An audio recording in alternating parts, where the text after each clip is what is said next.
ఈరోజు మా భీమారం గౌరీశంకర దేవాలయంలో శ్రీరామనవమి సీతారాముల కళ్యాణం ఘనంగా వేడుకలు జరుపుకోవడం జరిగింది.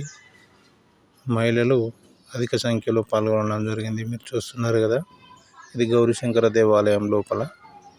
చూడండి, చాలామంది భక్తులు ఎంతో భక్తి శ్రద్ధలతో ఆటపాటలతో ఈరోజు మరి ఘనంగా వేడుకలు జరుపుకొని ఆ సీతారాముల కళ్యాణాన్ని జరిపించడం జరిగింది.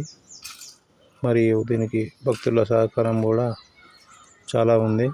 ఇప్పుడు మీరు చూస్తున్నారు కదా, భీమారం శ్రీధరయ్య గారు ప్రత్యేకంగా దగ్గరుండి సీతారాములకు పెళ్లిళ్ళు కూడా చేపించడం జరిగింది. చూడండి, డ్యాన్సులు కూడా ఎలా చేస్తున్నాడో. ఇది ఆనందోత్సవాల మధ్య సీతారాముల కళ్యాణము దండలు భక్తులకు చూపిస్తూ ఆటపాటలతో మంచి ఘనంగా కళ్యాణ వేడుకలు జరుపుకోవడం జరిగింది. మరి ఇప్పటి వరకు నా ఛానల్ సబ్స్క్రైబ్ చేసుకునే వారు సబ్స్క్రైబ్ చేయండి, లైక్ చేయండి, షేర్ చేయండి. మీ శ్రీ ఎంఎస్